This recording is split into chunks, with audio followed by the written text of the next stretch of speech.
Just bless each candidate as they share. Be present to us. Thank you for the work of the search and the transition committees. And we give this evening into your hands, Lord Jesus Christ, for it is in your name that we pray. Amen. Amen.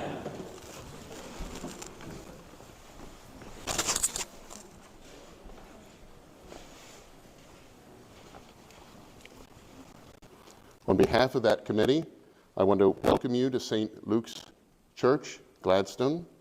It is a pleasure to be here with all of you and with our candidates for the office of Bishop of New Jersey. I want to particularly thank everyone here at St. Luke's for their hospitality this evening. As to our format, we will be giving each of the candidates an opportunity to introduce themselves and to answer questions that were submitted to the transition website. These questions were submitted by interested clergy and lay people and represented a wide range of topics. I do want to say here at the outset that the candidates have not been given specific questions. However, they were provided a list of 66 proposed potential questions. We felt that to be fair, and it also gives our candidates a chance to see the topics that are important to you, the people of the Diocese of New Jersey. Throughout all the forums, the candidates will be answering our questions individually. That is to say, they will be with us here one at a time, with the others sequestered in another room.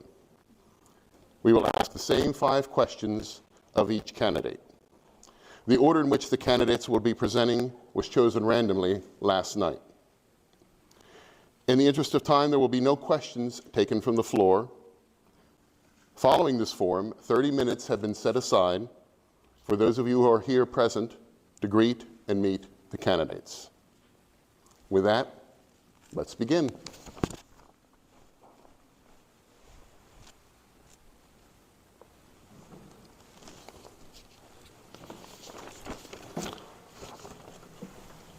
Our first candidate this evening is the Reverend Janine Stockman. She is currently the rector of Good Samaritan Episcopal Church in San Diego, California. Good evening, everybody. It's lovely to spend this time with you, and I'm so glad that you have given your evening away to listen to all of us tonight. Almost. Okay. One of the areas of challenge for the Diocese of New Jersey is our geographic distance. What are some of the things that a healthy diocese could do in order to navigate those challenges of being so far apart? I live in the state of California, which is 800 miles long. So when I saw this sample question, I laughed at the geographical distance question. I think one of the most important things we learned from the message from COVID and its effect upon us was that doing meetings over distance via technologies such as Zoom has given us the ability to connect with one another in an easy way, regardless of our health state, regardless of where we live, regardless of what kind of car we drive or are unable to drive. So one of the most obvious ways that we can connect with one another is electronically. And the other huge advantage of this is that we burn less carbon fuel to do it. We're not spending as much on gasoline or on charging our cars, depending on the kind of car you drive. We're taking traffic off the roads and relieving the traffic problems in New Jersey on the turnpikes and the major freeways. We're making life simpler for ourselves and others when we do that. And I think a few years ago it would have been unheard of for people in their 90s sitting down at their computer to start a Zoom meeting. But now, people are worshiping that way. They're having family get-togethers that way. They're seeing their grandchildren or great-grandchildren for the first time that way. So we have become more accustomed to meeting each other that way. But by suggesting this, I don't mean to say that we should devalue the importance of seeing one another face-to-face. And I think it's important for the bishop to get around physically as much as possible to all corners of the diocese as often as possible, especially in the case where you have only one bishop for 144 churches. Because if you wait for the bishop only on your official visit, that's only going to happen every 3 years. And how are you to foster a close relationship with the clergy of the diocese, with the people of the diocese, and the employees of the diocese, unless the bishop and those employees are making the rounds? So if I were elected here, I would be committed to getting out on the roads and driving to see you. And to me, 2.5 hours is not a long drive. That's popping up to LA to see a friend. Share with us a time when you failed in your call as an ordained minister. How did you handle it, and what did you learn from it? Let's take 2 moments of time. May of 2020, when George was killed by a police officer. One of the members of my congregation is a retired police officer. His wife is a retired nurse, and both of their daughters work in law enforcement. And I'm close friends with them. I knew them from my life before priesthood. Their church that they belonged to in Sacramento was the first Episcopal Church that I ever joined. I had partied at their home, they partied at mine, they'd gone to my kids' volleyball games. So we knew each other a long time. I knew that my friend was very upset, the police officer, retired police officer, was very upset by what people were saying about police officers. And if you remember, there was the phrase, defund the police, going around. This is not a phrase I use. And in fact, I felt the phrase was polarizing and not helpful at all in the discussions. But people who post things on my Facebook wall posted stuff about it. And then the insurrection of January 6, 2021 happened just a few months after that. And if you remember, police officers were badly injured and under supported. The National Guard didn't come to protect them early enough in that day. I was actually quite worried about them. I'm quite worried about those police officers, the Capitol Police, praying for them. And I had put something on my Facebook wall about, I can't believe that. And what I meant was, I can't believe that the National Guard had not been called out sooner, given how easily the barriers were getting knocked over. And then somebody else posted something on my wall. And then my friend, the police officer, posted something on my wall. And that night, his wife sent me an email saying, we're quitting the church. We don't feel at all supported as a police family. And by the way, we want you to return all the money we sent in this year for our pledge. And I'm not making that presentation I was going to make on, how to simplify church structures. I was devastated. I felt that I'd been misunderstood. I felt that they didn't understand that I was feeling sorry for the Capitol Police and wishing they'd had more protection. I was also, because we'd been friends, I was sort of surprised that they would sort of shut the door like that so quickly. So I called them that night and I said, oh, please, let's talk about this. I think there's been a misunderstanding. I really don't want you to leave, and what can we do? They didn't come back for months. So I licked my wounds for a couple of months, and I felt that it was a misunderstanding on his part and her part, that they didn't know what was really going on in my head, and if they'd just known what was going on in my head, this never would have happened. But one day when I was praying, a confession in the morning, and I was examining my conscience, this blinding light came on in my head, and I realized that I had failed them, that I was sitting there thinking about how they had misunderstood me. And what I had failed to realize was that I had misunderstood them. That they had been saying for months, all this defund the police, do you know how much danger police in? Their daughter had had bricks thrown, towards her in a police line that she was in, and his friends in Dallas had been in danger. If you remember, somebody had gone on a shooting rampage to shoot at police officers in Dallas. And when all that was happening, I didn't call them up or go to their home and say, how are you doing? This must be terrifying to you. How are your daughters doing? I never reached out to them. So I felt this deep chagrin and regret that I had not ministered to them as a police family at a time when police feel very threatened. So, because we were no longer in contact with one another, I wrote them an email, and I said that I regretted that I had failed them as a pastor, that I had missed the fact that they were a police family who were being threatened frequently in public, and that I wish that I had not done that, and if I ever had a chance to be with them again, I would never make that mistake again. 2 months later, I was on vacation.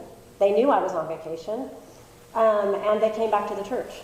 And they actually walked in and they said, "Can we come back to church?" And of course, everyone said, "Yeah, you're back," and gave them a big hug. And then everyone called me and said they're back. And the first Sunday I came back, he walked in and he gave me a huge bear hug. And I knew that I'd been forgiven. I'm still learning from that moment. Still learning about the blind spots we all have, the pain that we are not seeing that we should have seen. As a bishop, how would you work to support mental health concerns and needs of the clergy, laity, and those beyond the doors of our churches in this diocese? That's a very serious concern for me. It's one of the reasons that I am interested in the office of bishop, because I don't think that in the past 2.5 years, anybody beyond the clergy themselves have really been talking much about the effect of what's happened, the effect that it's had upon clergy. We're talking about what is happening to the medical profession, to the mental health profession, to parents, to children, to teachers. But the other people who have been burying people by the dozens, who have been taking risks with their own lives to visit people in the hospitals when allowed to, or having a funeral with nobody present, preaching to a camera, that's not preaching, people. You need to see your faces. That I think that there's going to be a backlash. There's going to be a backlash of mental health care needs in the church, for priests, for deacons, for choir directors who had no choirs, for Sunday school teachers who had no Sunday school children. We've already seen it in the teens in our diocese. I've had 2 major mental health concerns among teenagers, serious enough to require hospitalization, and the entire family is in crisis. I had 2 church members die by suicide in 2021, within 2 months of one another. So I think that one of the things I would do as a bishop is, first of all, make clear to clergy that mental health problems are nothing to be secretive about or ashamed of or to worry about, that I would welcome hearing about it, and that if they were unable to obtain that and afford it themselves through their health care providers or through their own means, that my pastoral needs funds would be used to support them. And I would let them know that if I needed mental health care, I would go get it myself. And one of the things we would probably talk about in terms of youth ministry to children, to teenagers, to college students, is to give workshops on what are the warning signs for teenagers who are blowing up at home. To get back to clergy, there were clergy blow-ups in my day. I call them clergy blow-ups. People who I knew to be rock-solid priests who suddenly couldn't do the job anymore and had to move on. And that's a sign of a crisis occurring. So one of the things that we did in our diocese that I'm so grateful for with my own bishop is that we took the clergy conference, which was often about, more skills for you, ways to improve, better evangelism, do a better job of getting more people at church. We turned it into caring for ourselves, bringing in spiritual directors, bringing in people who were preaching to us and leading us in meditations about becoming centered again, taking care of ourselves, not trying to make ourselves more successful as clergy, but rather helping us to heal in a time of crisis.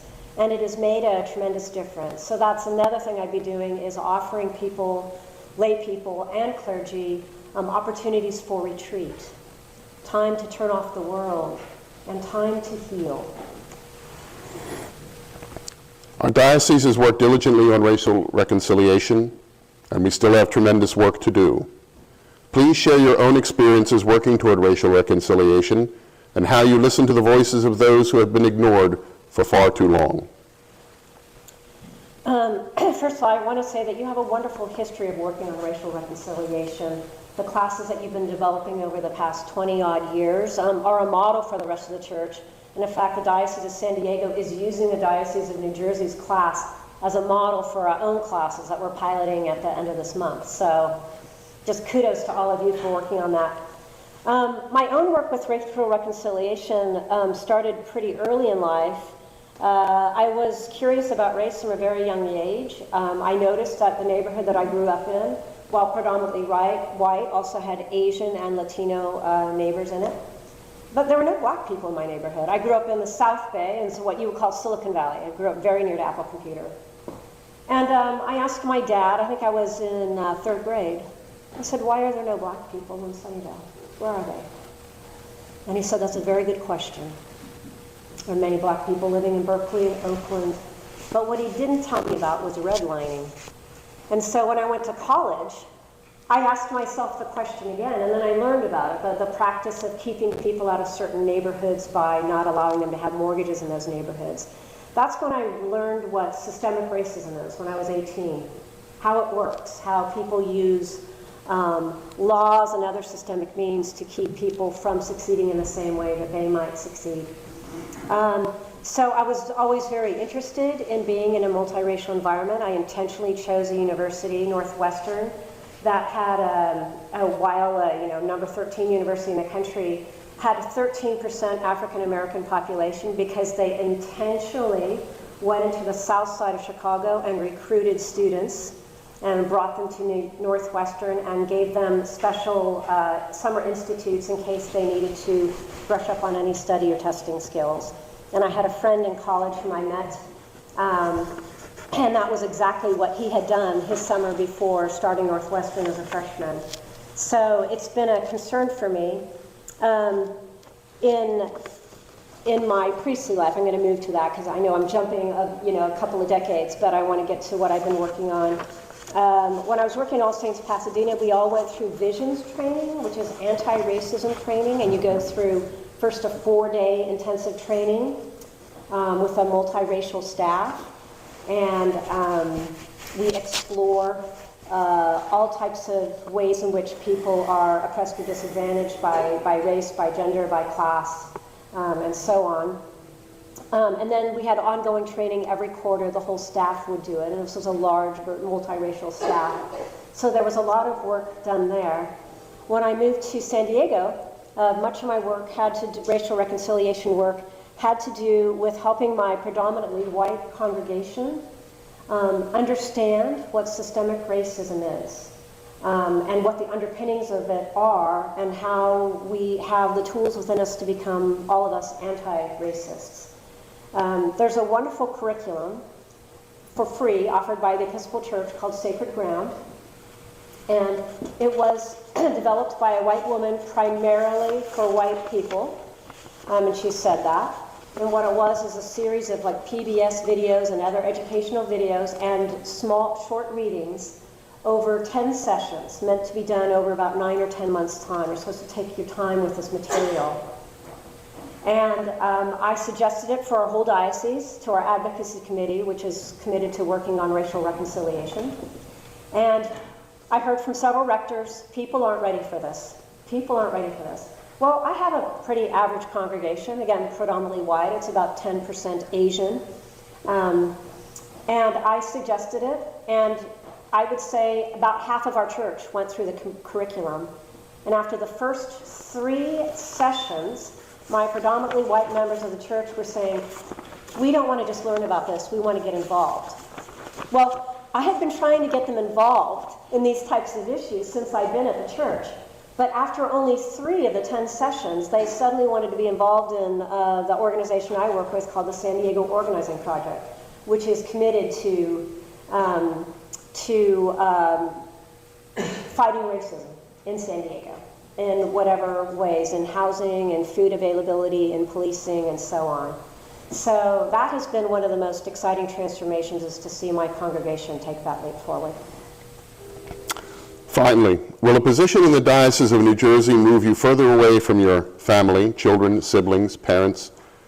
How might this affect your own support system? Okay. Most of my family, that is my sisters, their husbands, my nieces and nephews, live in the Bay Area, and I haven't been living in the Bay Area since, I don't know, 2003.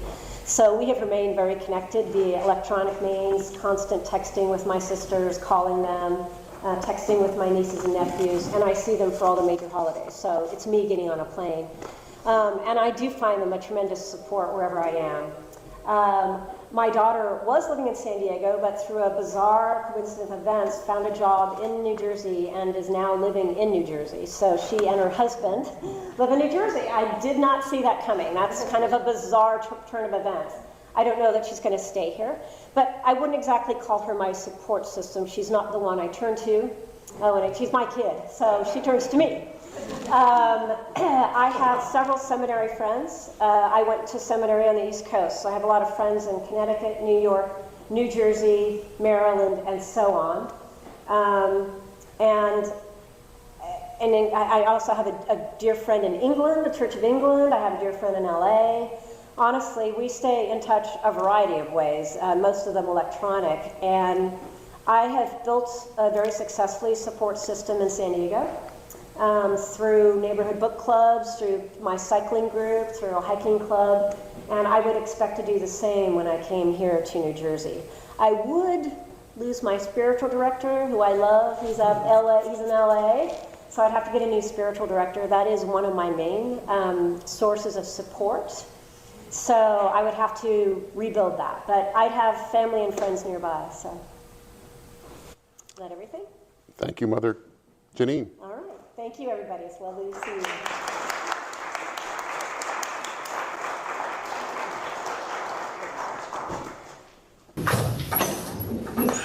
One of the areas of challenge for the Diocese of New Jersey is our geographic distance. What are some things that a healthy diocese could do in order to navigate those challenges of being so far apart? Well, like I said, said previously, I'm from Arizona, which is a huge geographic expanse of space that our bishop has to go from church to church. And many people from one church in one town don't know the people in the church in the neighboring town by them because they're 50 miles apart. It's a very different dynamic than what you have here. However, the asking of this question very clearly shows a hunger for connection.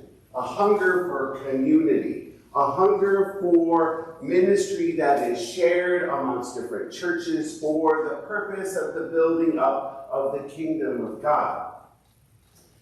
An old priest told me one time when I was about to start a small group class that one of the most important things that a priest could do was to hang out with Jesus and his friends. And what he meant by that was to hang out with groups of people at church so that they can be connected, so that all can be connected to the presence of Christ together as we pour ourselves in the study of Scripture and prayer and meeting and checking in pastorally. I like that concept of hanging out with Jesus and his friends. And a diocese just multiplies that into several hundred times larger than that, easily. And what we need to do is to cultivate practices of connection, to cultivate practices of community, so that the distances or maybe the possibly even imposed boundaries that somehow we have seen between us start to grow closer together. Now, those could be geographic boundaries, but they also could be socioeconomic boundaries. And we know from looking at sociological studies in America that the issues around race, language groups, around issues around people who are different, perhaps different sexual orientation or gender identity, that some churches have separated themselves from one another over many of these things. And the kingdom of God calls us to bring these things back together. Now let's talk real practicalities first. If the connection between the diocese and congregations is a challenge just in general, then we need to come up with new ways, new apps, new technology, new possibilities of how we coordinate meeting places and choose things that as a diocese, as a diocesan office, serve the congregations better. We have to do better at this. And there are electronic tools, and then there's also logistical tools that we need to make sure that we're doing this in a more effective way in order to reach out and connect people in ways that are not only convenient to them, but ways that mean something, that connect them then with others, connect them then with the diocese, and connect them in ultimately closer to God. Now, the other point that I brought up about sometimes the church has, or churches have imposed barriers between each other in ways because of difference. And we have to work very hard to look at all of our lives and our common life together as being united by Jesus Christ himself. And so that invites us to do the hard work of looking at how we incorporate anti-racism practices into absolutely everything we do, structurally, in our prayers, in the way we worship, in the ways we interact at coffee hour, in the ways that we invite other people from our neighborhood to be part of who we are as the body of Christ. Absolutely vital. The other piece that we have to do as well is that we have to go out into our communities and seek and serve all people just as Christ asks us to, as our baptismal covenant calls us into, seeking and serving Christ in all, loving our neighbors as ourselves, and holding that at the fundamental core of everything that we're about. Share with us a time when you failed in your call as an ordained minister. How did you handle it, and what did you learn from it? Well, failure is always hard to talk about. But the reality is that we're all failures in one way or another, and here's why I say that. There's a book that I read one time about a person going off to a high-tech conference in Palo Alto, California, going to a technology conference. And the person walks in and starts having just a small talk conversation with another gentleman there. And it's like, oh yeah, what do what's been going on? And the person's like, well, and somehow they walked into a conversation where the person starts talking about how they failed out of medical school. And they're like, oh, they failed out of medical school. Well, their name tag was flipped around. And then all of a sudden, the person's name tag flipped back around, and they happen to be the president of the App Store on the iPhone. So the person then remarked, well, I guess you're not a failure after all. But the fact of the matter is we're all good at some things, and other things we're not good at. Well, here's one aspect of failure one time that I'm a very big believer in experimenting and trying out new things in church. So, believe it or not, this is about a year before COVID isolation all started. I was part of an experiment with a group to do some electronic collection plates through the church. So we were going to do this. I had all the ushers set up. We put it in our church newsletter. We had these devices that we got that were had been tested at other places. We're like, this is going to be the best thing ever because now people can write a check where they can actually just tap their credit card. They can donate money. Wham, bam, this is going to be awesome. The church is going to go boldly into a new technological future. Well, what happens?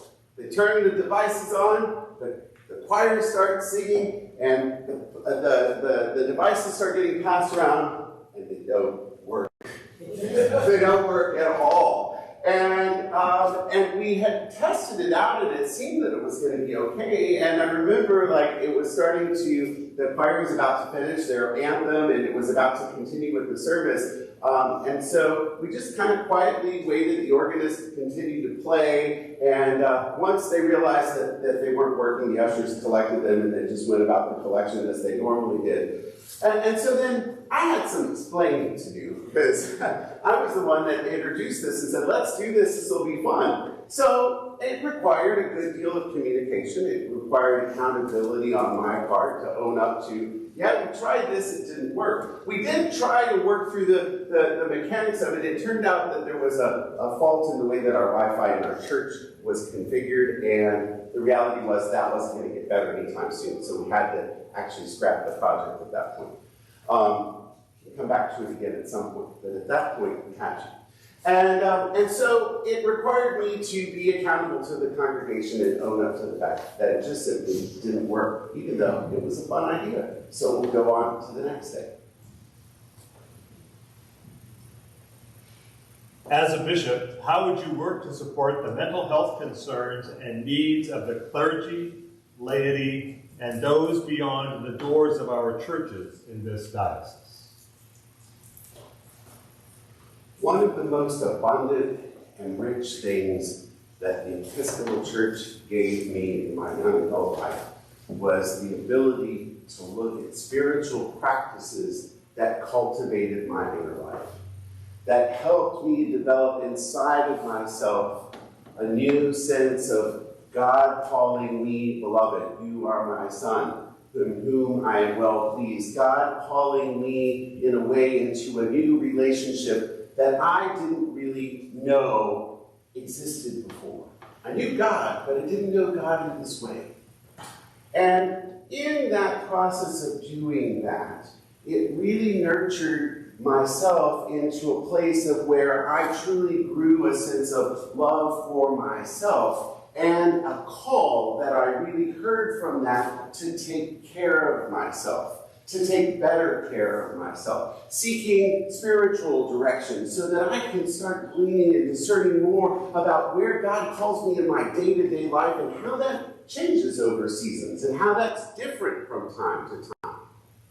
The other thing it did was, as I was entering into basically a little bit of a conflict with understanding my vocational call, going from the business world and then deciding I'm going to quit my job and go to seminary, I started seeking out therapy to talk about this in a very real and present way, that I could look at my thoughts and my feelings and see where there was congruence and incongruence, and that I could take the spiritual direction into therapy and mold it in such a way that it gave me a clearer understanding, or it served as a very bold and valuable tool to my further discernment for myself. Now, how does that affect clergy and laity and other people whom we serve? I think it is absolutely imperative that clergy seek out therapy on a regular basis and seek out spiritual direction on a regular basis. There should be tools that the diocese can provide, resources and ways that people can find these types of services to them to help them, nurture them, to continue to hear that still small voice of God that is inside of them, calling them beloved, and nurturing it in a way that it can shine and they can lead the people of God into something new and something exciting. That's one thing.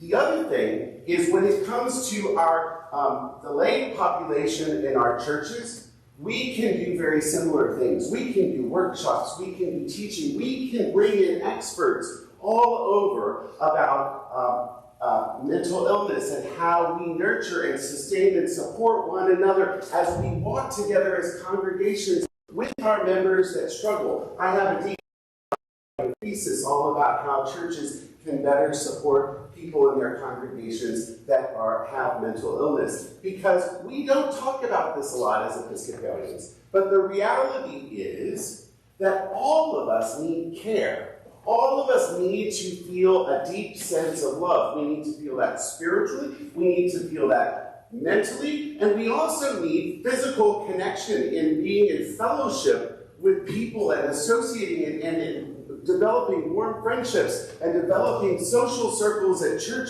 where we can partner together in ministry and imagine new things for our congregation.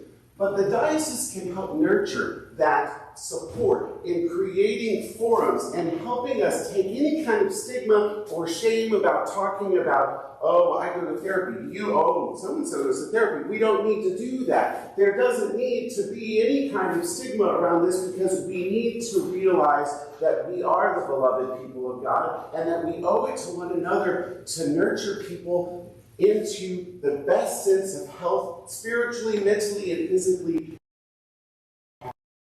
And then how we nurture and support one another, then we go out. We are sent out, just like we are at the end of every service, go in peace to love and serve the Lord. And then we begin implementing similar things where we partner with local organizations and we use it as part of our outreach to go out into the community and minister to people and let them know that they are whole, they are loved, they are cherished by an unfailingly competent, wholly devoted God that loves them even more than they can ask for or imagine. Our diocese has worked diligently on racial reconciliation, and we still have tremendous work to do. Please share your own experiences working towards racial reconciliation and how you listen to the voices of those who have been ignored for far too long. As someone who has studied American history for a very long time, since I was a little kid, I found American history to be very interesting. I have lived in communities that were very deeply segregated, and usually because of railroad tracks or school systems or different things. And my parents were both working in public education. And so from a very young age, I was taught that you had to see the world and you had to ask the question, who isn't being included here? My parents were very, very adamant about that in the way that we cultivated our friendships with other people, in the ways in which we, the activities that we did after school, that we needed to make sure that we were living and we were doing everything around the full spectrum of God's creation in our community. It was very, very important. And so as an adult, and especially as the dean of a cathedral right now, we have very consciously sought out ways of continuing to look at how to combat racism in America, in our city. A lot of it has to do with truth-telling. I told a story last night about how if we tell our story, and we tell it and we tell the truth, even when it's not pretty, if we tell the story of our church's history, then we have a leg to stand on how we rebuild that in a way that we become a new people tomorrow, because we are repenting of our past. And we are repenting of the things that are ugly, that are not pleasant to look at, but we need to name them. And once we do name them, we build on that and move forward. So what has been happening in the life of my congregation? Well, I would say that as our diocese, which has a very strong anti-racism committee, has continued to cultivate and form new programs, they have been incorporated into the life of my congregational community. But we've gone further than that. We've also looked at how the church can celebrate at different times of the year and appreciate various communities that are all part of our community. For example, in February with Black History Month, in September, October with Hispanic Heritage Month, and November with Native American Heritage Month, and we planned all sorts of things around that. A few years ago, we planned a concert that was a reprise of Duke Ellington's concert that he played in my cathedral in 1966. It was the 50th anniversary when we did it in 2016. It was absolutely spectacular. But what we've also done is we've done a lot smaller events where we have had forums where we talk about doing and having social discourse and how we talk to each other, how we see one another for who we are created to be.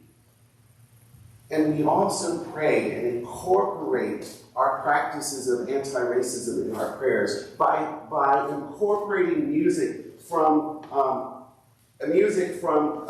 African American composers, from Native American composers. We host concerts and uphold people in our community that mirror the full spectrum of the demographics of our community. And finally, we partner with local organizations who can teach us more, the things that we don't know for whatever reason, the things that we have not been either enlightened or we have not been putting into practice like we need to.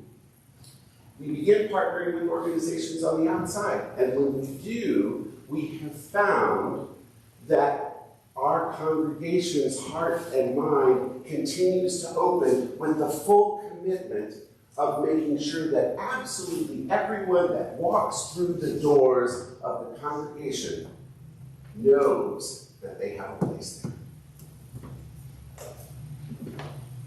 Finally, will a position in the Diocese of New Jersey move you further away from your family, siblings, or parents, and how might this affect your own support system?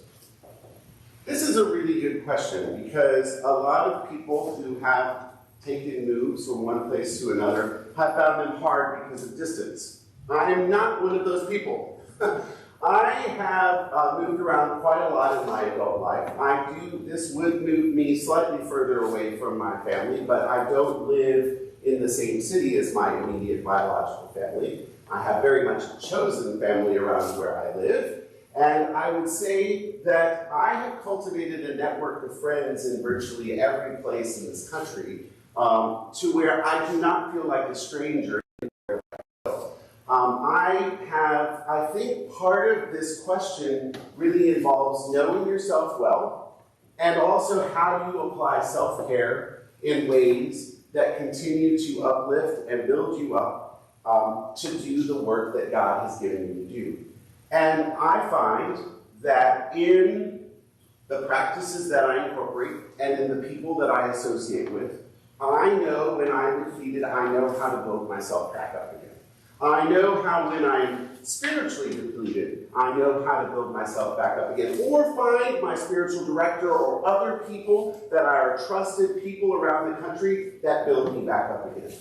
It is absolutely vital for all people who are in any position of leadership to take care of themselves in a way and know what their shortcomings are so that when they can recognize them and when they are feeling ultimately very vulnerable, they're able to do things to take care of themselves. Families and family units are absolutely vital for that for everybody. Everybody has a family, whether you have a biological family or some other type of chosen family. We all have families. And cultivating a family is something that I have done my entire adult life. And it looks a lot different than a lot of other people's, but I love it very much. And it's not going away no matter where it goes. Thank you. The Very Reverend Troy Munro.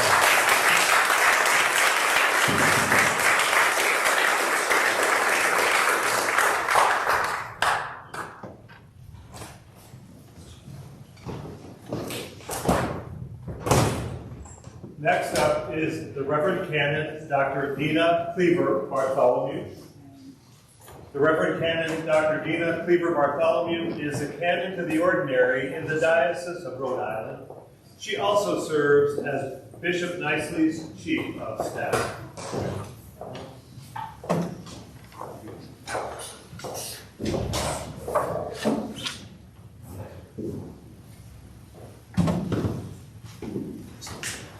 Good evening.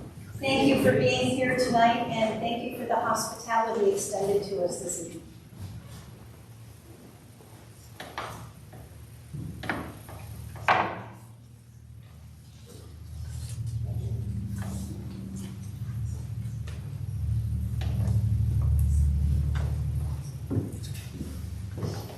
Thank you for your patience. One of the areas of challenge for the Diocese of New Jersey is our geographic distance. What are some things that a healthy diocese could do in order to navigate those challenges of being so far apart? Thank you. One of the best things about a challenge is realizing when you have one. So it is good that you realize that this is a challenge for you. There are several things you can do when you are geographically dispersed to facilitate better community and communications. One is something that most of us learned during the pandemic and that you can see being modeled in this particular congregation by the mere fact that I see at least 3 cameras right in front of me. And I know they're not here just for us this evening, that they're part of the ongoing ministry of this particular congregation, as well as similar setups in other congregations. So some still have that very basic cell phone on a portable stick. It all works in one manner or another. But being able to be online in one way or another is a way to extend access to a great number of people. I know that as long ago as, our 28-year-old was in 3rd grade, I was in the Diocese of Ohio, and we tried GoToMeeting for online meetings. And that may sound like an early version you've heard of, but we were geographically dispersed, and with snow, we found it could be very inconsistent about who could get where when. So even in seemingly fair weather, we always provided an online option so that people could participate from the far reaches of the diocese in all kinds of diocesan ministries. So if you were going to be on diocesan council, you didn't have to drive 2.5 hours for a 2-hour meeting and turn around and drive back another 2 hours at night, often in the snow in rural Ohio. I would recommend something like that to have not only conference calls, but online meetings and hybrid meeting formats. In the Diocese of Rhode Island, where we are now, we meet with diocesan council, for example, in person when it's a newly elected group, and in person for our annual retreat, and online the rest of the time. Because nothing substitutes for meeting someone in person, but nothing extends access like being flexible. So we endeavor to do both, and we find that that is very helpful. We have an every other week informal e-newsletter that goes out and communicates all kinds of things throughout the diocese. We had, during the pandemic, one of my duties as canon to the ordinary was at the beginning in that initial panic phase when no one knew what was going on anywhere.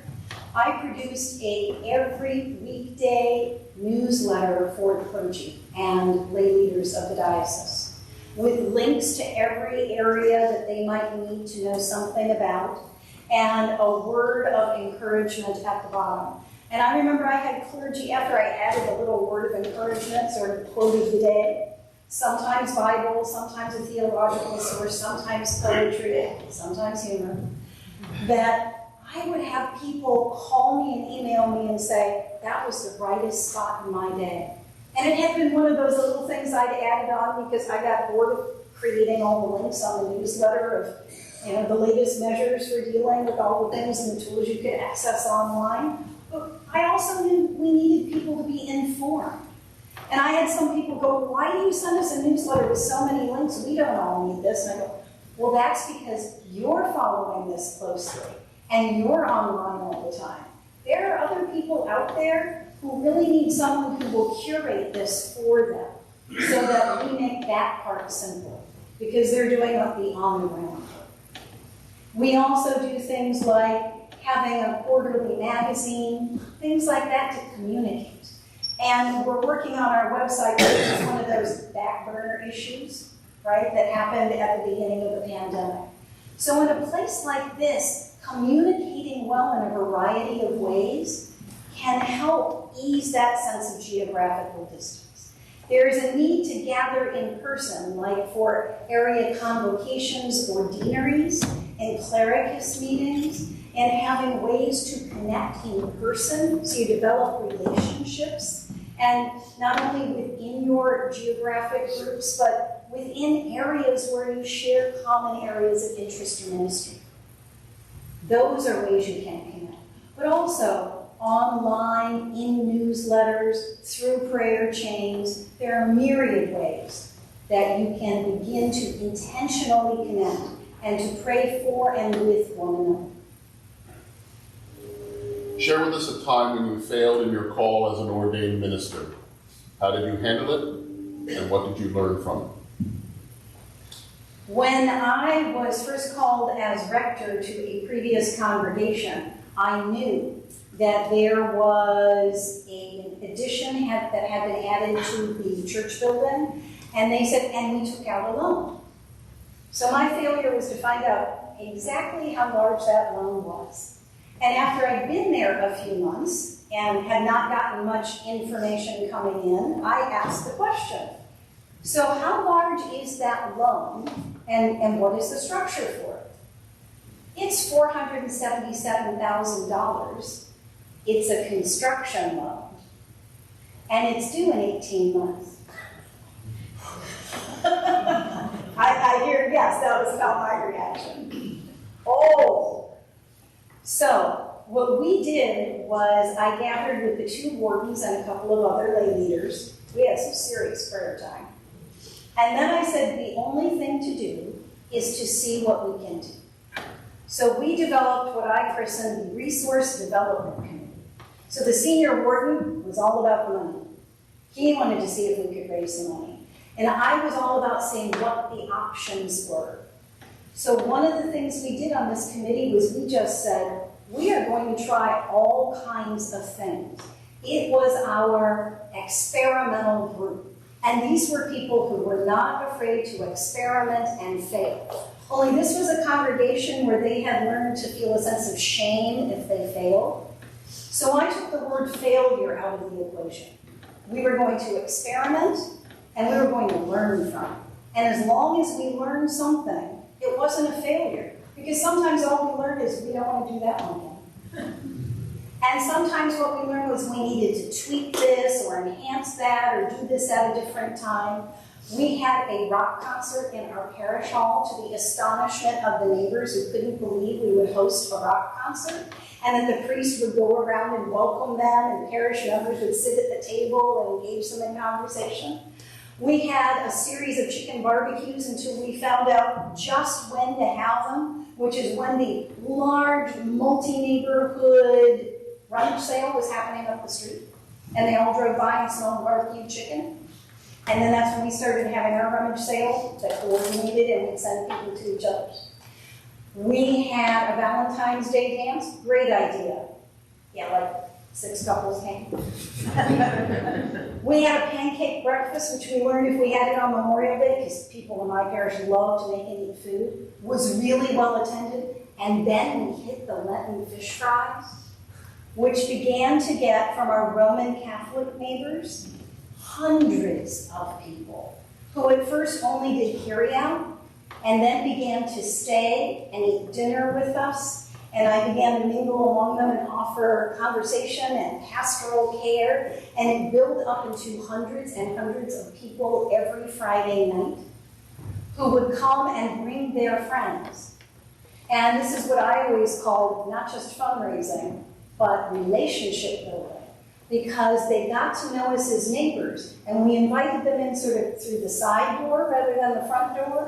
It's a much lower bar once they found out they know you and they like you and they feel welcomed by you, to then come and try to worship you. And even if they didn't do that, we had established new relationships in our communities and neighborhoods, and we became working partners with a lot of our other neighbors, be they on the food pantry board or the Roman Catholic Church across the street or the Baptist church behind us, where we began doing VBS together.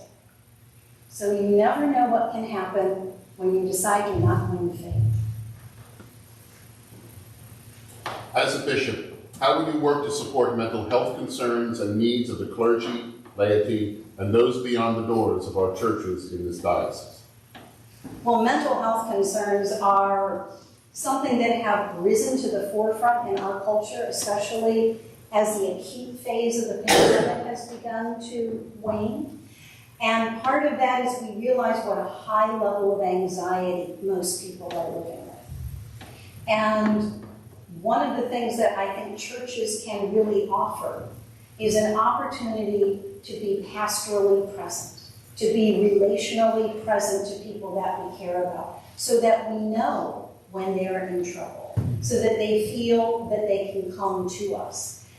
That has to begin within our own congregations, right? Building trusting relationships, building a sense of it being safe to be able to say when you need help.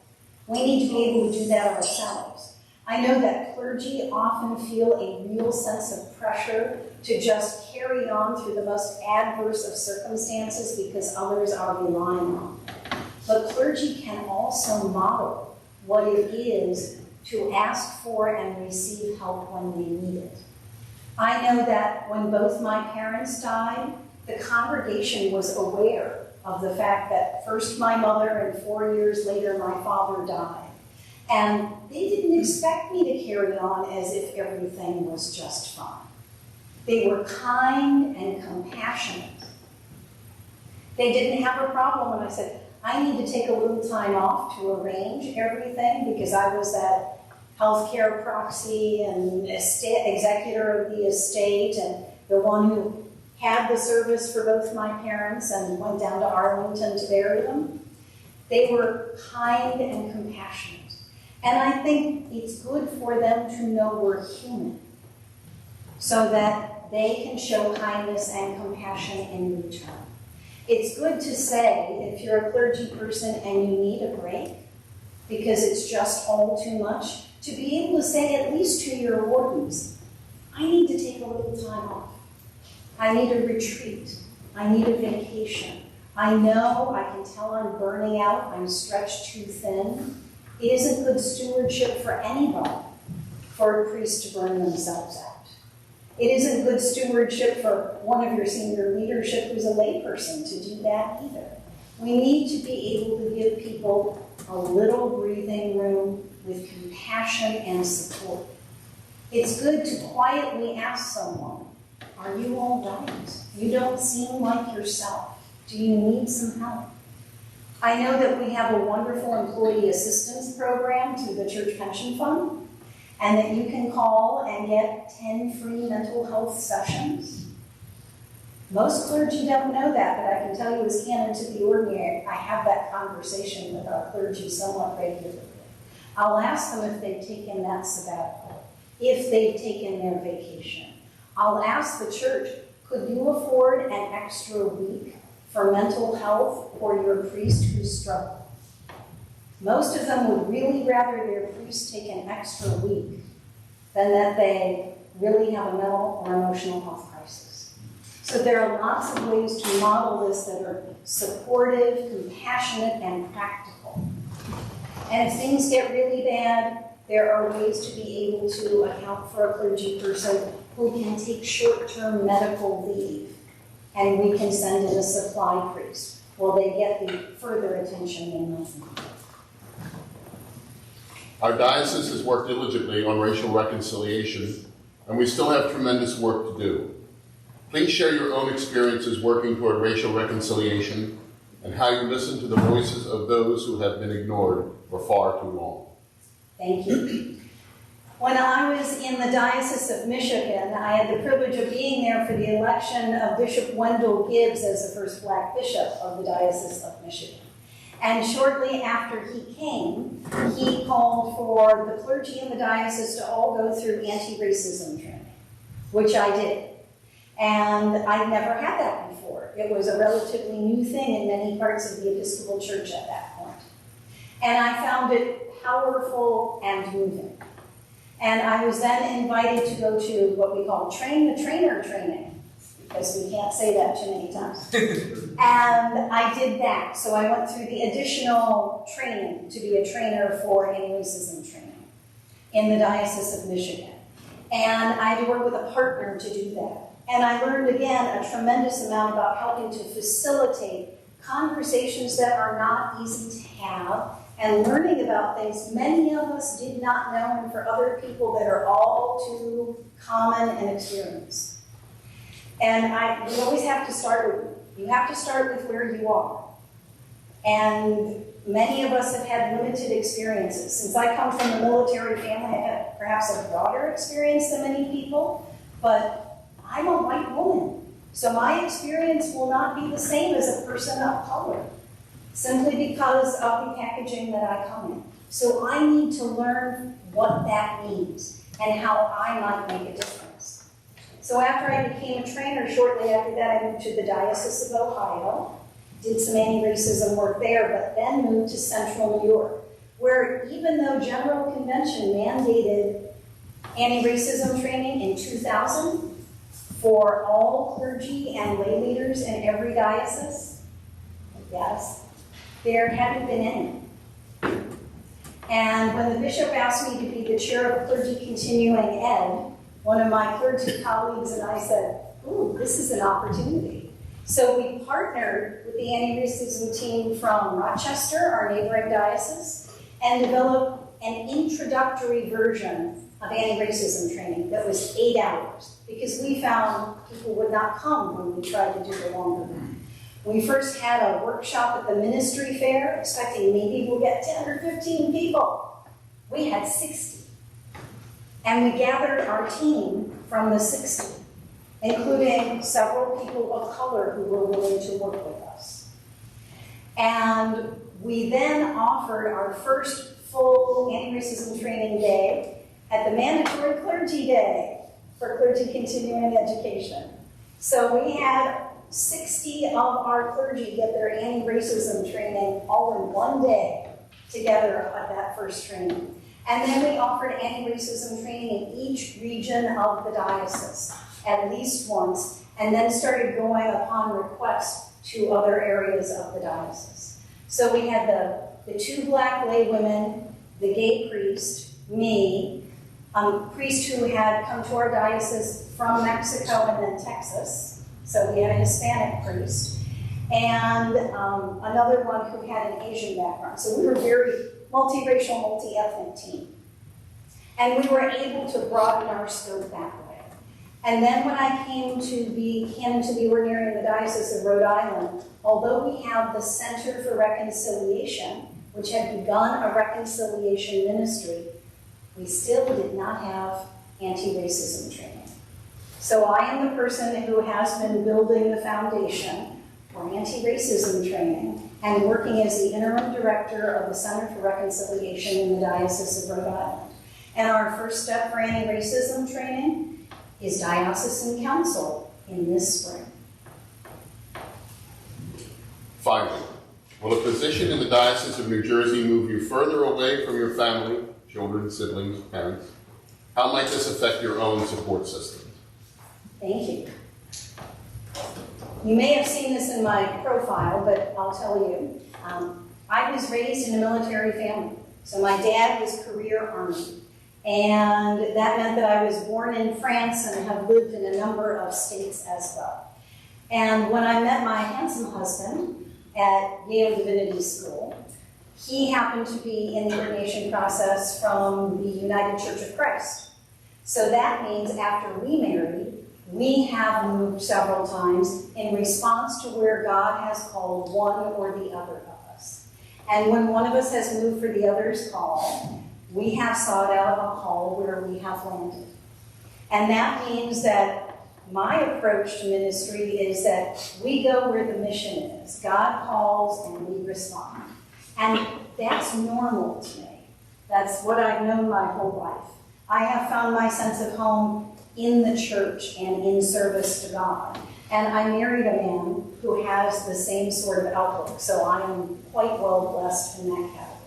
So he has promised me that should I be elected Bishop of the Diocese of New Jersey, that he'll come to me. So that's the most fortunate part. Our daughters are adults. Audrey is 28, and she is a lawyer in Boston, where she lives with her husband, Matt. They just had their 3rd anniversary. And our younger daughter, Lydia, graduated from the Ohio State University on Mother's Day. And her sister besieged her with LinkedIn opportunities in Boston. And so she is now also in Boston. And she is working with a public charter school for underserved communities as the College Success and Academic Progress Counselor. So she prepares first-generation college students to succeed. So they have each other in Boston. The bonus of being in Providence is they're only an hour away. But they are self-sufficient, wonderful adults. And I hear that flights from Boston to Philadelphia are not that hard to get. So we would be able to see them somewhat regularly were we to move. Thank you, Ken and Dina. Thank you. Thank you for having me.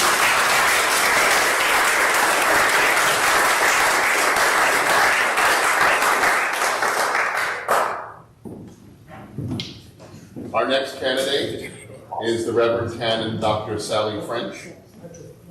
She currently serves as Canon for Regional Ministry and Collaborative Innovation in the Diocese of North Carolina.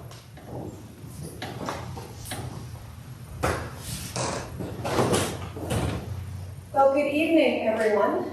Good evening. I'm so glad that you're here tonight, especially on this rainy night for those here in person. And thank you also for those who have joined by Zoom. It's a pleasure to be with you this evening. I just want to give a shout out to my husband Clark, who's sitting in the back of the church. He's been such a great support for me in this process, and I'm glad to be here with you all tonight. One of the areas of challenge for the Diocese of New Jersey is our geographic distance. What are some of the things that a healthy diocese could do in order to navigate those challenges of being so far apart? Thank you for asking that question, because that one for me is a very comfortable question. I currently serve as canon for regional ministry and collaborative innovation in North Carolina, where I support about, depending on how you count it, up to about half of our congregations with sort of on the ground, on the bridge between the bishop and the congregation, the parish. And I cover an area that is about 2 hours from my home in one direction and about an hour and 45 minutes in another direction. And so I'm accustomed to some of those drives and some of that distance. And I have to tell you that as much as I appreciate the magic, the miracle, and the wonder of what we call in my house the Zoom machine, nothing beats an actual in-person conversation, right? So, and I think after several years of pandemic, we're all the more ready to be back together in person when we can be, in ways that are safe and supportive, and that provide options for those who can't be with us in person to join in some way.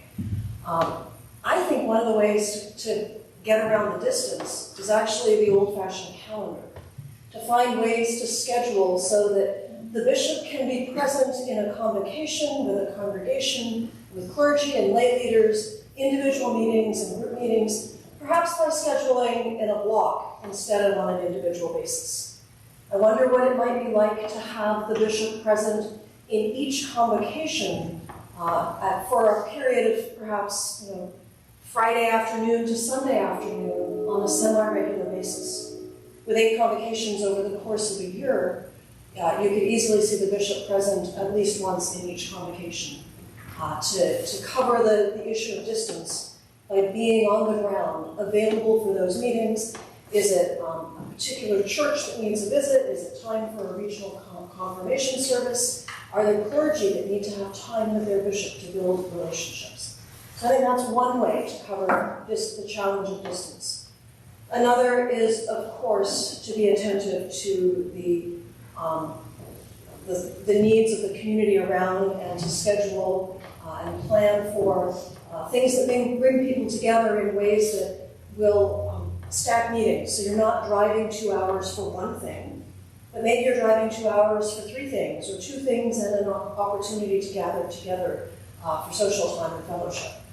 And of course, the technology is still important. So having ways that we can connect and foster good relationships across distance, phone calls, Zoom, and other ways to continue to build and connect so that the distance is diminished.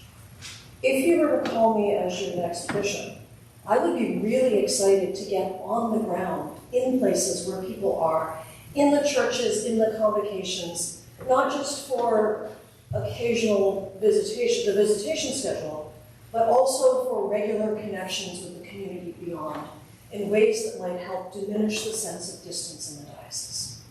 Oh, and my third thing, I have a subscription to Audible books, and I love that. That gets me through the miles. But hopefully I have that so you don't have to. Share with us a time when you failed in your call as an ordained minister. How did you handle it, and what did you learn from it? So we were given, I think, most of the questions as prepared questions, and as questions we could prepare. And I have to tell you, I spent a lot of time trying to come up with an example of something where I worked too hard and I cared too much. But instead, I'm actually going to tell you about a kind of messy and awkward and difficult situation that's still sort of lingering on. It's still a little bit fresh. Part of my work with congregations is to make sure that when there's a financial need, or there's an issue with buildings, or there's something that is preventing a community from achieving their mission and their goals living out the gospel where they are, that we try and work with them to see what supports can be put in place. In the part of North Carolina where I serve, we had one congregation that very faithfully, and over a period of about 18 months, gently discerned that it was time for them to step aside and let go of their mission and ministry. And so the vestry reached out and asked the bishop to close the congregation. That was powerful, it was important, and it felt like holy work. What happened next, though, was that we had this church facility that was in the process of being emptied.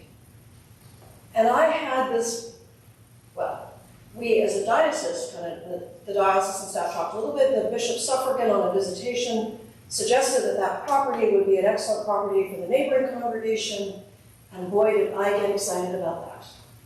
In fact, I was the most excited person about that. The neighboring congregation was slow to respond to my suggestion that they look at moving, but eventually they did. And then we ended up in conversation with a nonprofit who might work with them to diminish some of the costs, and it was this great missional opportunity to move a church into another church's building and to partner with a community organization doing just great work, and it sounded amazing. Until we got everyone in the same room, where I was the only person who had great enthusiasm for this. But you think that at that point it would have been an opportunity to kind of step back? Oh no, full steam ahead. So in working with the congregation, eventually I was able to convince them of the absolute wonder of this plan, where they would simply pack up their stuff, move a few miles over, and begin something new and missional and exciting in this place. But because there was so little energy and enthusiasm for it, the nonprofit that had been working in this conversation stepped away when they realized that it wasn't going to work well. And as we continued the conversation, though, eventually the enthusiasm in the congregation that was moving I was able to get a level of response there. And they finally got excited about this great plan. Approximately a week before we discovered that the building itself was uninhabitable. I got everyone to this point of enthusiasm by pushing really hard and got them to this place where they got really enthused about this possibility, only to then have to go and stand in front of a congregation on a summer Sunday morning and explain to them that this thing that we had promoted just wasn't going to work. Friends, that was one of the most awkward Sunday morning coffee hours I had ever been to. It was hard. It was painful. There were people that were angry. There were people that were sad. And there were people that were very relieved that this plan that they had never been comfortable with was not going to come to pass. I'm still working with that congregation. They're in a much more comfortable place with their current building and their new direction and sense of mission and ministry in that place. But I'm still paying the price for that time when I pushed and pushed and pushed, despite the fact that every sign pointed in the opposite direction, and despite the fact that it was clear that the only person who had energy and enthusiasm for that work was me. Right? So I ended up in a situation trying to lead an entire congregation in a direction that they really never should have been going. And the Holy Spirit showed us that when the building itself was just not the right place. In spite of all of that, God is good, and despite my effort and my attention and my intention there, the congregation discovered new things about the building there, and we brought in real estate consultants, and they realized that where they were located and the costs of staying where they were actually a tremendous benefit to them. So God worked in spite of me, but that is a place where I absolutely failed in my call to read and understand the community and the system, in my call to be present faithfully and listen to what the community was saying to me and not put my own ideas out. I learned the hard way that I have to take that time and listen and respond not to what I think would be best, but to what the community actually needs. I'm only like 20 seconds over on that answer. As a bishop, how would you work to support mental health concerns and needs of the clergy, laity, and those beyond the doors of our churches in the diocese? I'm many folks attended General Convention this summer? Okay. For those who were there, who watched it online, one of the speakers who stood out to me, one of the people was a young man who stood up and made a comment in response to a resolution on mental health, explaining that he faced more stigma as a person with a mental health disability than he did for any other thing in his life. That was the life-changing thing, and that the church was part of the source of that stigma, and that he experienced so much pain from the way that the church had not been supportive of his mental health challenges. That was powerful testimony. And you know what? He was speaking his truth. He was speaking our truth. We don't do a good job with mental health challenges. We don't do a good job in supporting people who face anxiety or stress or serious forms of mental illness. As a bishop, I think the primary call of the bishop is to listen and to discern the needs of the community, to listen to experts and professionals who have experience and skills in responding to mental illness, and to listen to those people in our congregations and the world around, clergy and lay leaders who suffer and live with mental illness every day. I think it's time to convene a conversation about mental health in the diocese. COVID's been unbelievably hard. I have two children. My daughter will be 13 next month. Our son is 17 now. Both of my children have had mental health challenges during the pandemic. The pandemic has been devastating. I don't know a single adolescent that hasn't faced increased anxiety, depression, or other serious mental health concerns. This isn't something for the future that we should prepare for. It's in our congregations and in our leadership today. So I think it's time to convene a conversation. I read through the list of the different committees in the diocese. There is no committee on mental health that I could find. So a conversation could be had. I also think that the thing is the bishop's role to call that conversation forward. I also think that if you were to call me as your bishop, it would be important to me to ensure that we had resources to provide care and support and education for congregations, communities, and for people who are living with or suffering from mental illness. As a bishop, I think it's important to provide resources to ensure that there's a list of folks that you can talk to if you need, to ensure that there's money available for a clergy person to take a respite break if things are difficult. And I think those are things that the bishop's office can support and help. Our diocese has worked diligently on racial reconciliation, and we still have tremendous work to do. Please share your own experiences working toward racial reconciliation and how you listen to the voices of those who have been ignored for far too long.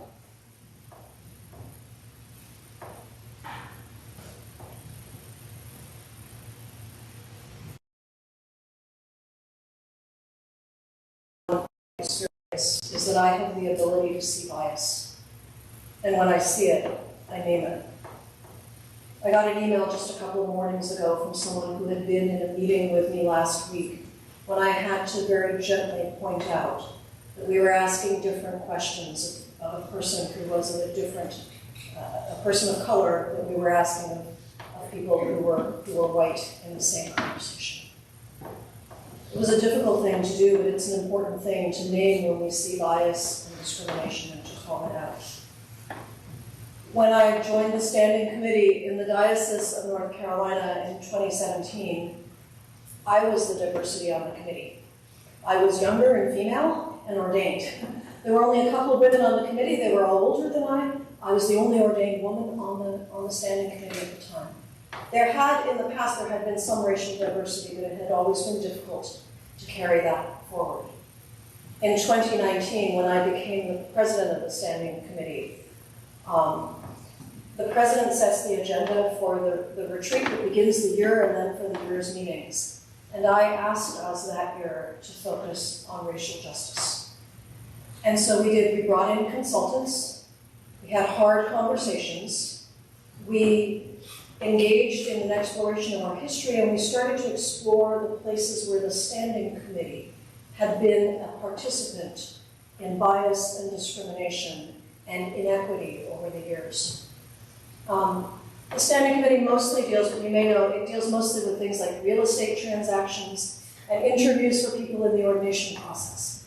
In the ordination process, you can see how a committee that deals with interviewing candidates might struggle over time to see how different orders of ministry might rest on different bodies and people of different cultures and backgrounds, socioeconomic statuses, and races.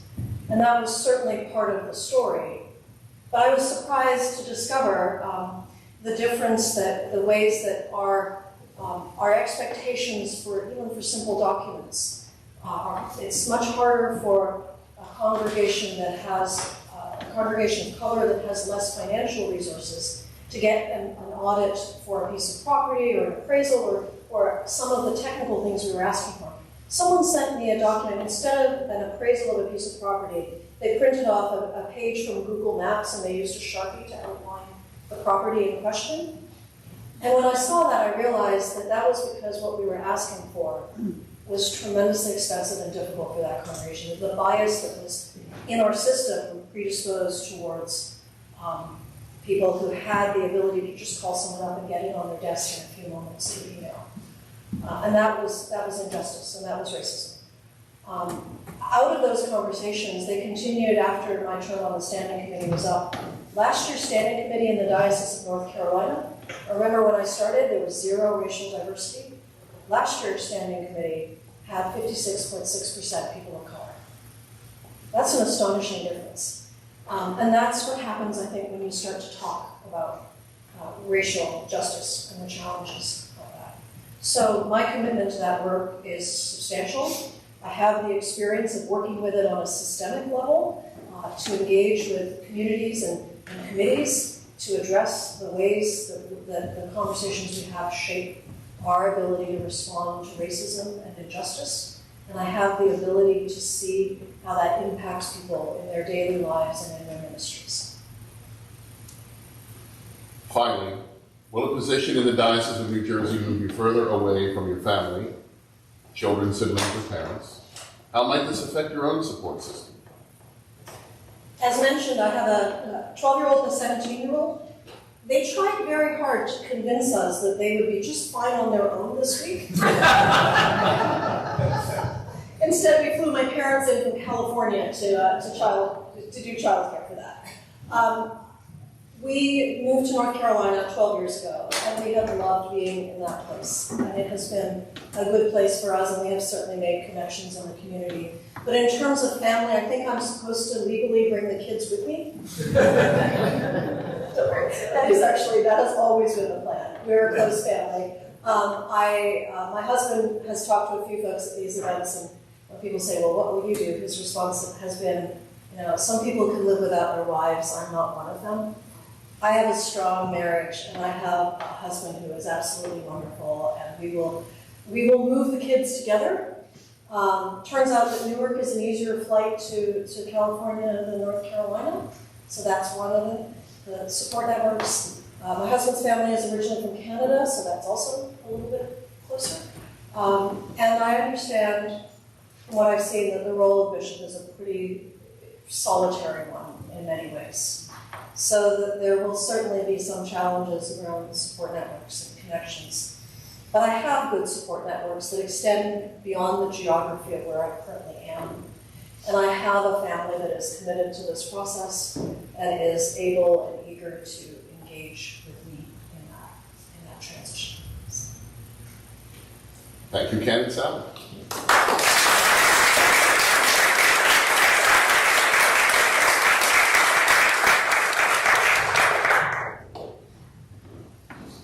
Our next candidate is the Reverend Dr. Mauricio J. Wilson. He currently serves as the rector of St. Paul's Episcopal Church in Oakland, California.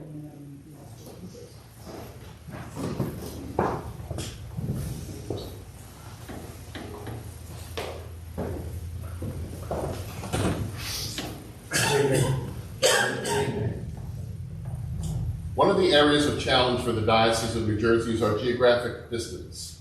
What are some things that a healthy diocese could do in order to navigate those challenges of being so far apart?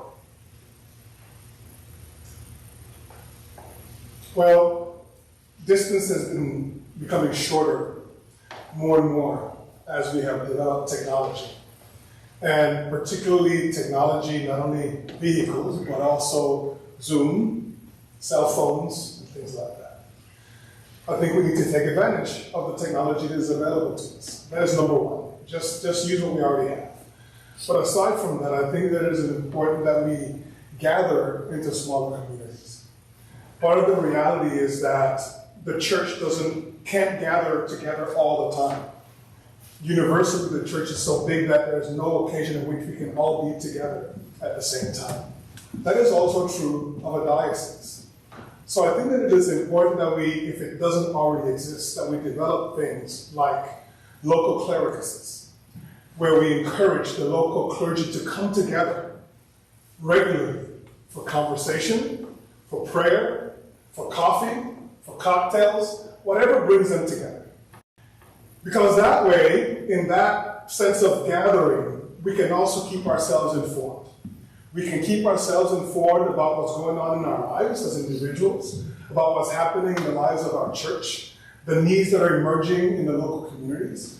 And always in those small gatherings, I believe that there are always members of those smaller groups that are connected in different ways with the bigger church. Like you may have a member of that small clericus that is a member of the standing committee or the diocesan council who will bring information back to the others. Right? So it is a sense of gathering the smaller groups where people can share information and share life. And it is also important that we find ways to do this for our laity as well. I believe that it is important that closer congregations, every once in a while, maybe once every 2 years, if you're even closer and more friendlier, once a year, gather all of the vestries together for retreats, for conferences, or simply for conversation, to share the challenges, the joys, the needs of the local community. And that way, when our representatives gather with a wider and larger diocese, they can inform and they can share and bring back to the local as well. Sort of like a spider web, right? Spider webs go in and they go out. And we need to find ways to make that web stay connected. And we need to use every single resource, but I think the most important resource is a human one and the connections we create with each other. Share with us a time when you failed in your call as an ordained minister. How did you handle it, and what did you learn from it? Well, every day. I honestly believe that every single one of us falls short every single time we try, because we're called as imperfect beings to serve a perfect God and God's perfect will. But I also think that it is important when we fail that we try again. And one occasion I think about, and it rings in my ear regularly, and it may not seem like a big deal for somebody, it has been a big deal for me in my ministry. I had a member of my parish, the current parish, many years ago, about 6 years ago, leave the church. And they left the church because in my attempt to bring us closer, during the peace, for example, and during the time when I was inviting to communion, I would say, brothers and sisters, the peace of the Lord be with you. Brothers and sisters, the gifts of God for the people of God.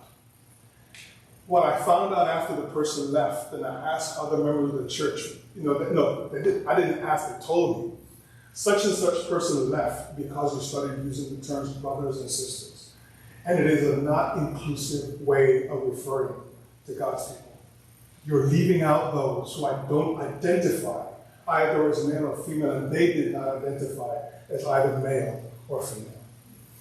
My disappointment was that I did not reach out to them soon enough for them to consider coming back. It was several months after. And by this point, they had already attached themselves to a different place and had moved on. The lesson I learned was that I need to be careful with my language. And I spoke with the clergy of the parish, and we talked about it. And basically what we came up with, and they advised me, if you still want to use something like that, say, beloved in Christ. So that is what I say. I say, beloved in Christ, the peace of the Lord. Beloved in Christ, the gifts of God, for the people of God. I haven't had any issues since then. But I also know that I'm probably going to make a whole legal mistake on Sunday when I come back home. We'll see. As a bishop, how will you work to support mental health concerns and needs of the clergy, laity, and those beyond the doors of our churches in this diocese?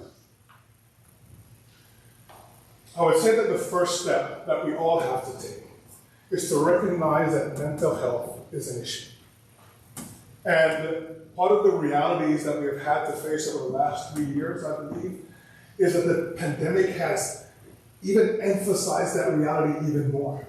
When people started having to be by themselves, without communication with other people, without being able to extend their arms beyond their own houses, the mental health issues that we had to face became bigger and more visible. So recognizing that the issue exists is the first step. We cannot deny it. We cannot pretend that it is not there. Once we recognize that it is there, we need, I think, to do first within our churches the work we need to do to offer the resources to the individuals who are close to us. For example, I think it is important that vestries, for example, help their clergy take care of themselves. Because any clergy will tell you, well, they will not tell you, they'll deny it, but I guarantee you that we will work ourselves to the bone if nobody stops us. We need the vestries to pay attention to their clergy and make sure that their clergy take their time off. Make sure that they go to their doctors. Make sure that they go to their therapist if they need one. Make sure that they do the things they need to do to take care of themselves physically and mentally. Because how can a clergy person take care of you if they're not taking care of themselves? If they don't know what self-care looks like in their own lives, how can they do it for anybody else? And I think that it is important that once we recognize it, that we help each other. That we help each other in as many ways as we can, create the resources and the webs and the connections, so that when we recognize that somebody may be in a situation where things are going the wrong way, that we're able to come to them in love and say not only what is happening, but I notice that something is happening and I want to help. Tell me how. I think that that is how communities of love relate to each other, instead of just looking at it and brushing it aside as if nothing matters. Our diocese has worked diligently on racial reconciliation, and we still have tremendous work to do. Please share your own experiences working toward racial reconciliation and how you listen to the voices of those who have been ignored for far too long. I'm going to try to answer that one to the best of my abilities, because part of the work that I do in life as a person of African descent, a Hispanic immigrant, is trying to share my experience with others. My experience is not like everybody else's. My descendants did not come through the United States in the African and in the U.S. Race and slave trade. They ended up in Jamaica, a different form of slavery that was a little bit less violent than the one that was experienced here in the U.S. But even so, I have experienced things in my time in Costa Rica and here, where I can tell you that I felt that my life was at risk. And I share that with those who I encounter. In the Diocese of California, I am the chair of the Afro-Anglican Commission. We are the council of advice to the bishop on issues related to the Afro-Anglican diaspora in our diocese. I'm also the regional director of the Union of Black Episcopalians for the West Coast. And I work with all of the dioceses all along the West Coast in finding ways to help our diocese teach, learn, and move forward into a better way of living with each other. So over the last few years in the Diocese of California, these two groups that I work with have sponsored an Emmett Till anti-lynching bill that we later sent on to our local Senate, that we later sent on to our local government, and then we also sent it to General Convention. All ended up approving Emmett Till anti-lynching bills and resolutions. We also have been in conversations with the members of our congregations, explaining to them, talking about racism is not about judgment. This is not a court. It's about allowing us to have a clearer vision of where we have been and where we can do better, how we can live better with each other, understanding the suffering that some of us have had to go through in our journeys of life. And that to be able to work together, we need to work at restoring the dignity of those who have felt their dignity stripped at any given point in time. I tell you, and I don't want to preach to you, there's nothing worse for a human being than feeling that their dignity has been taken away.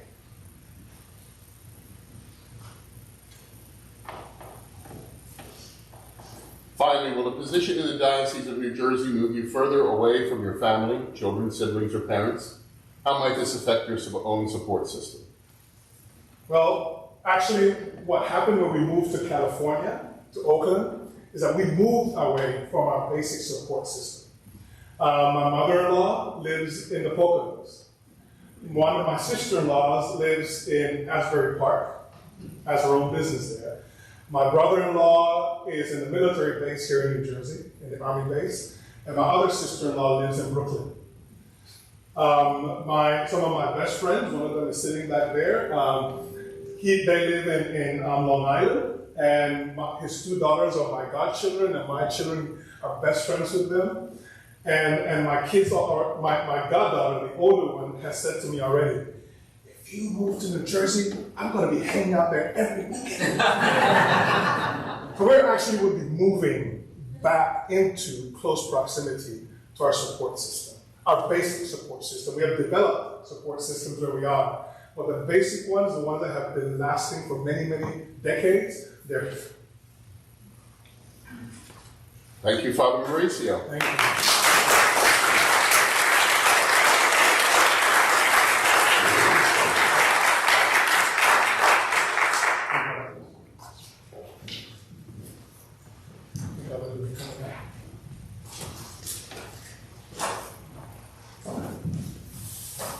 This concludes the question part of this evening's session.